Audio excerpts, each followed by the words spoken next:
तो आज आपको मैं लेकर आया हूँ दिल्ली के एक बहुत ही प्राचीन और खूबसूरत मकबरे में, जो दिल्ली की शहंशाह शाहजहाँ की छोटी बेटी रोशन आरा के संदर्भ में बनाया गया था। आज आपको मैं इस इलाके की, इस मकबरे की बारादरी की पूरी सैर कराऊंगा, इसके बारे में बताऊंगा और जानकारी दूंगा किस तरह से तकरीबन 450 साल पहले इस जगह का निर्माण किया गया और जो आज भी कायम है और अपनी खूबसूरती को दर्शाता है और उस वक्त की मुग़ल कारीगरी को बखूबी अपने अंदर लिए संजोए हुए खड़ा है। तो चलिए आज चलते हैं रोशन आरा के मकबरे। दिल्ली का इतिहास हमेशा से काफ़ी रक्त रंजित और बड़ा ही उथल पुथल भरा रहा है। आज मुझे एक शेर याद आ रहा है, दिल्ली बन गई है दिलों की बस्ती, जो भी मिला उसने ही लूटा। आज आपको मैं लेकर आया हूँ दिल्ली की एक मशहूर शहजादी और शहंशाह की दूसरी बेटी, छोटी बेटी रोशन आरा के मकबरे। आज आपको मैं इस मकबरे के बारे में बताऊंगा कि किस तरह से स्ट्रक्चर बना हुआ है, इसमें जो बारादरी है उसको किस तरह से बनी हुई है, इसके इतिहास के बारे में बताऊंगा और जानकारी दूंगा। तो चलिए, स्वागत है आपका अजय सत्यन म्यूजिक के चैनल में, जहां आपको मैं इतिहास के बारे में बेहतरीन और एक नई जानकारियाँ उपलब्ध कराने की कोशिश करता हूँ। तो चलिए आपको मैं दिखाता हूँ ये मकबरा किस तरह से बना हुआ है, इसमें क्या क्या स्ट्रक्चर बचा है और आपको मैं इसके बारे में जानकारी देता हूँ। चलिए दोस्तों, अब आपको मैं इसका राउंड व्यू कराता हूँ और दिखाता हूँ कि किस तरह से ये इमारत करीबन 400 साल से ज्यों की तो अपने अंदर एक बहुत ही रहस्यमय इतिहास लिए हुए खड़ी है। काफ़ी लोग आजकल यहाँ पर आते हैं और सरकार भी ज़्यादा इसकी तरफ ध्यान नहीं दे पा रही है, इसलिए यह इमारत कई जगह से टूट चुकी है और कई सारी चीज़ें यहाँ पर अब नहीं हैं। फिर भी मैं आपको दिखाने की कोशिश करूँगा जो भी इसमें बचा है, अभी जो भी इसके अवशेष हैं उनके बारे में आपको जानकारी देने की कोशिश करूँगा। ये जो आप बोर्ड देख रहे हैं, ये आर्कियोलॉजिकल सर्वे ऑफ इंडिया में यहाँ पर लगाया हुआ है। अब आपको मैं इसका एक राउंड व्यू कराता हूँ।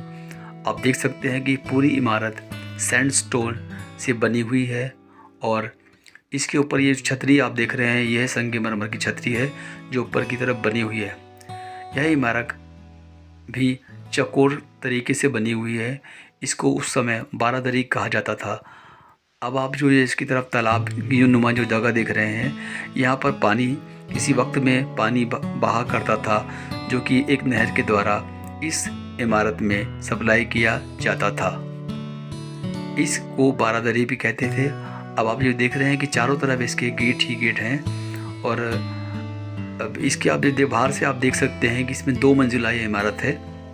देखिए इस साइड से 2 मंजिल, तो आपको गेट दिख रहे होंगे, 2 मंजिल के गेट दिख रहे हैं। अंदर कुछ कमरे थे जिसमें रोशन आरा बेगम रहा करती थी और अपने मन मुताबिक यहाँ पर वो शोर शराबे से दूर अपना वक्त बिताया करती थी। औरंगज़ेब ने उनको तोहफे में ये जगह दी थी।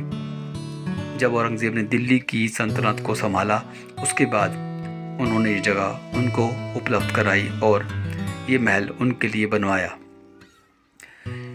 जब इस महल का निर्माण किया हुआ होगा, तब यहाँ पर विदेशों से आयातित पेड़ पौधे, खूबसूरत क्यारियाँ और पशु पक्षी भी लाए गए थे। किसी वक्त पे इसकी खूबसूरती देखते ही बनती थी। अब आपको मैं इसके अंदर लेकर आया हूँ। आप ये मुग़ल कारीगरी का बेहतरीन नमूना देख सकते हैं। आप अगर ध्यान से देखेंगे तो आप पाएंगे कि ऊपर ये जो खंभे लगे हुए हैं इसके अंदर, ये उसी वक्त के हैं और ये इमारत लाल रंग की इमारत थी, लेकिन इस पर कहीं कहीं सफ़ेद कलर कर दिया गया है। ये देखिए अब जो दरवाजे हैं, इस तरह के 2 गेट हैं, एक ऊपर एक नीचे। पूरा काफ़ी बड़ा आंगन है, इस ऊपर छत है, छत के ऊपर से प्लास्टर निकल गया है, लेकिन अभी भी कुछ देखा जा सकता है। एक छतरी आप ऊपर देखिए, इसके ऊपर और छतरी थी, अभी आपको दिखाई थी मैंने। अब मैं आपको इस इमारत के अंदर ले आने की कोशिश करता हूँ और आप देखिए जो फूल और पत्तियाँ ऊपर बनी हुई हैं, ये उस वक्त के मुग़ल डिज़ाइन को प्रस्तुत करती हैं। इस बात से हम अंदाज़ा लगा सकते हैं कि उस समय की कारीगरी कितनी बेहतरीन रही गई होगी जब इसको बनाया गया हुआ।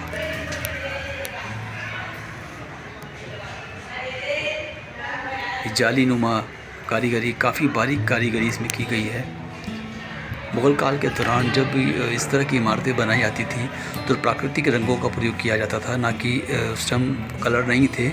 फूल पत्तों से रंग निकाले जाते थे और उनका उपयोग करके इमारतों के अंदर डिज़ाइन दिए जाते थे। एक ऐसी राजकुमारी के महल में, या यूँ कह सकते हैं उसके मकबरे में, जो करीबन 400 साल से यहाँ पर सो रही है और जिसका भारत के इतिहास को बदलने में काफ़ी महत्वपूर्ण योगदान रहा है। मैं बात कर रहा हूँ शहंशाह की छोटी बेटी रोशन आरा की। रोशन आरा बेगम वही बेगम है, वही राजकुमारी है जिन्होंने एक भाई औरंगज़ेब को राजगद्दी पर बिठाया तो दूसरे भाई दारा शिकोह का कटा हुआ सर शहंशाह को सौंप दिया और सल्तनत को बदल दिया। आज आपको मैं इस मकबरे के बारे में बताऊंगा, यहाँ का क्या क्या स्ट्रक्चर बचा है और जानकारी दूंगा। तो चलिए मेरे साथ और आपको इसके बारे में मैं जानकारी देता हूँ। रोशन आरा शाहजहाँ की छोटी बेटी थी और जहाँ आरा शाहजहाँ की बड़ी बेटी थी। जहाँ आरा बहुत ही खूबसूरत और एक बहुत तेज़ दिमाग और समझदार स्त्री थी, इसलिए शाहजहाँ के काफ़ी करीब थी। शाहजहाँ के बड़े बेटे औरंगज़ेब और छोटे बेटे दारा शिकोह दोनों में नहीं बना करती थी। दारा शिकोह तो काफ़ी दार्शनिक किस्म के व्यक्ति थे, उनको किताबें पढ़ना और विभिन्न प्रकार के धर्मों को ज्ञान लेना काफ़ी पसंद था।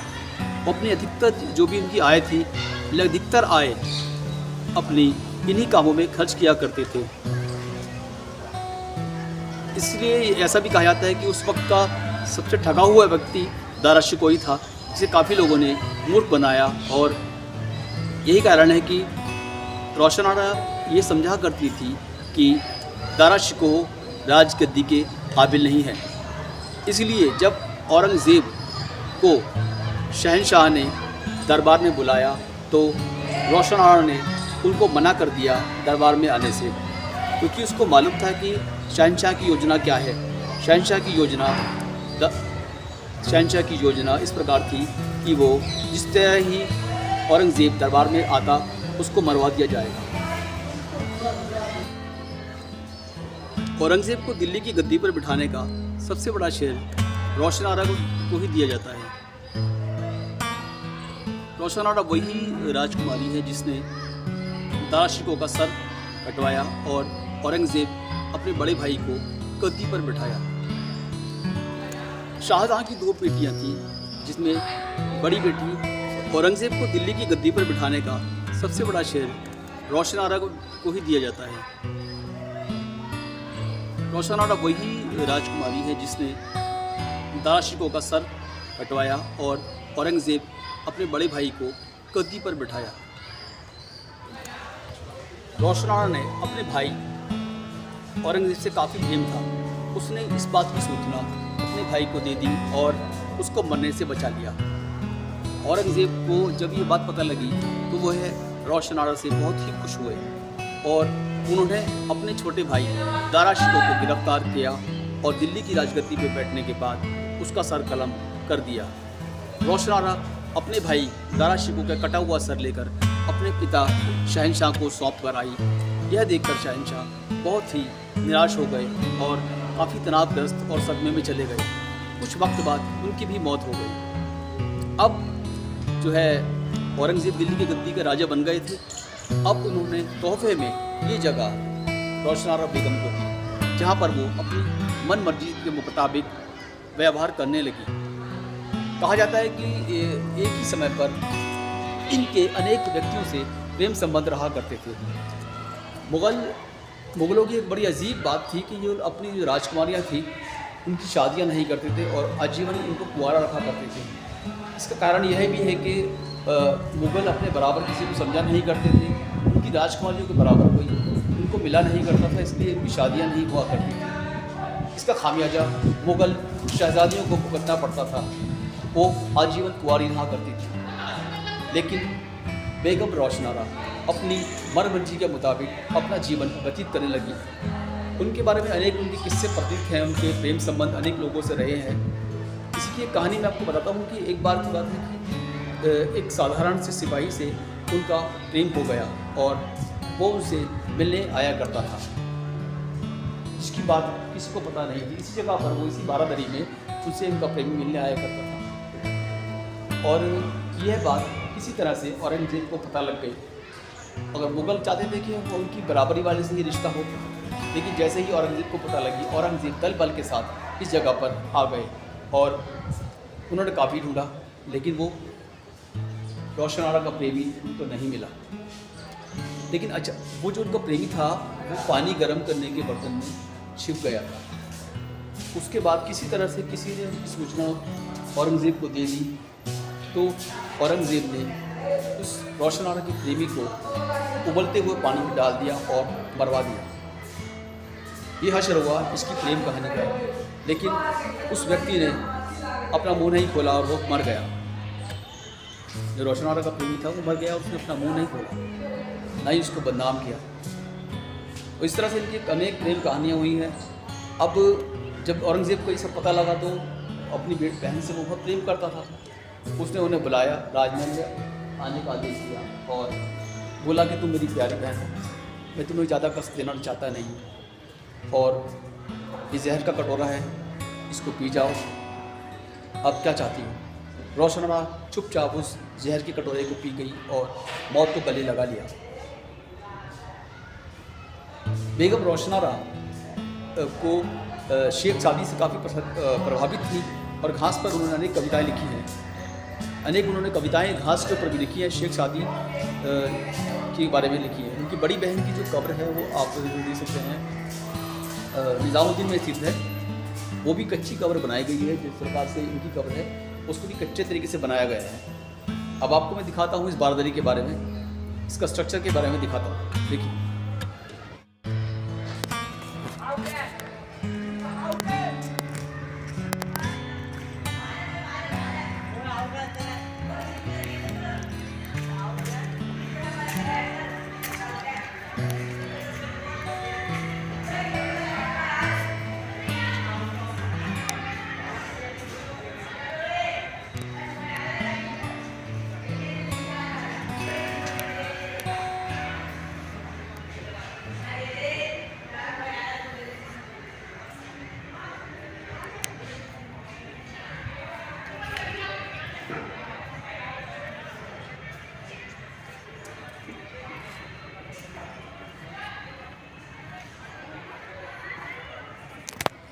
कब्र की तरफ ले चलता हूँ और वो जगह दिखाता हूँ जो तकरीबन 400 साल से एक मुग़ल राजकुमारी यहाँ पर सो रही है। और लोगों का दावा है कि कभी कभी यहाँ पर रात को, कुछ लोगों का दावा है कभी कभी यहाँ पर रात को रोने की और हंसने की अलग अलग तरह की आवाज़ें आती हैं। और कुछ लोगों ने कैमरे पे आने से मना किया है, लेकिन हमको बताया है कि यहाँ पर रात को करीबन 2-2:30 बजे करीबन किसी के रोने की और कभी कभी हंसने की और पायरों की आवाज़ आती है। तो आपको दिखाता हूँ राजकुमारी की कब्र।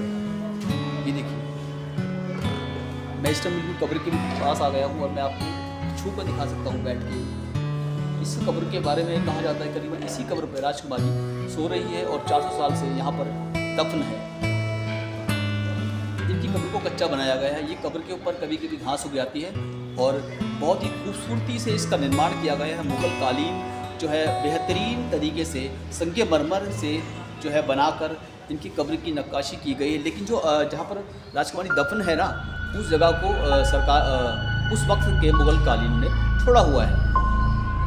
ऊपर जा रहा है और काफ़ी अंधेरा है और यहाँ पर इस रास्ता ऊपर जा रहा है, मुझे अलाउड नहीं है, लेकिन फिर भी मैं आपके लिए कोशिश करता हूँ। यहाँ कभी भी आने की कोशिश ना कीजिए, काफ़ी चमगादड़ है और इस अंधेरे में इस गुफा के अंदर कहा जाता है कि आत्माएं वास करती हैं और करीबन 400 साल से यहाँ पर एक राजकुमारी दफन है।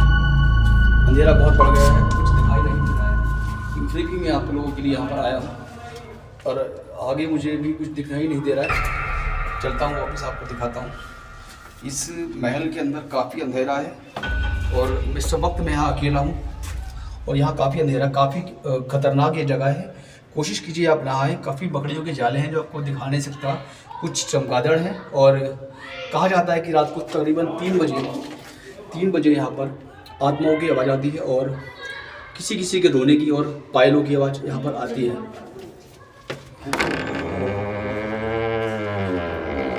और इस वक्त इस कमरे के अंदर आ चुका हूँ और आप मेरे पीछे देख सकते हैं ये इमारत काफ़ी अंधेरा है यहाँ पर। और कहा जाता है कि करीबन राजकुमारी इसी जगह दफन हुई थी और 400 साल से यही दफन है। बहुत अंधेरा है, मैं आपको दिखाने की कोशिश करूँगा, फिर भी कुछ भी यहाँ अभी नहीं बचा हुआ है और काफ़ी सुनसान जगह है ये। अंधेरा बढ़ता जा रहा है लेकिन मैं कोशिश करूँगा फिर भी आपको जितना हो सके आपको दिखा सकूँ। इसी जगह पर राजकुमारी को दफन किया गया था और करीबन 400 साल से वो यहाँ पे सो रही है। आपसे उम्मीद करता हूँ कभी भी आप यहाँ पर रात पाने की कोशिश ना कीजिए और ख़तरनाक हो सकता है। और अब आपको मैं जो कुआं दिखा रहा हूँ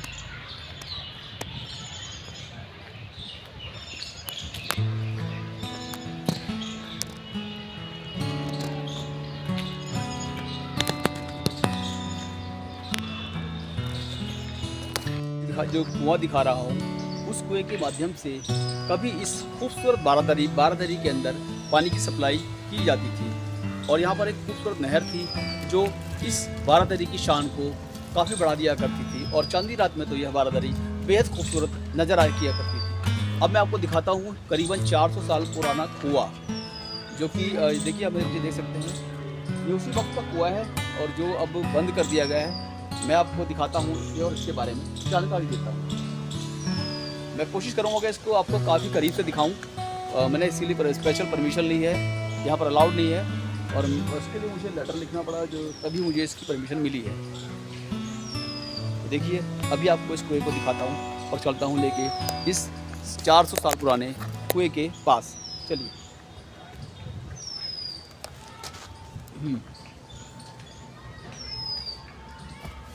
देखिए ये कुआं जो है कुआं बंद कर दिया गया है और काफ़ी इसमें जो है कूड़ा कचरा पड़ा है और करीबन 400 साल से ये कुआं बंद है। मैं आपको अंदर किसी वक्त यहाँ पर एक खूबसूरत नहर बहा करती थी और जब इस महल का निर्माण किया गया था उस वक्त विदेशों से आए थी रंग बिरंगे पेड़ पौधे और क्यारियाँ यहाँ लगाया गई थी और ये जो नहर आप देख रहे हैं ये सूख गई है और इसी नहर के द्वारा इस बाग में, रोशनारा बाग में पानी की सप्लाई की जाती थी। ये जो नहर है ये जमुना जी से जुड़ी हुई थी और सीधे यहाँ इस महल के अंदर पानी की सप्लाई के लिए इसी नहर का उपयोग किया जाता था। मैं कोशिश करूँगा इस नहर के अंदर जाने की और आपको दिखाने की, इसका राउंड पूरा व्यू दिखाने की कोशिश करूँगा। देखिए अब इसी नहर के द्वारा जो है इस रोशनारा बाग में, इस मकबरे के अंदर पानी की सप्लाई की जाती थी। फिलहाल ये सूख चुकी है और आर्कियोलॉजिकल सर्वे ऑफ इंडिया इसकी मरम्मत का कार्य अभी कर रही है।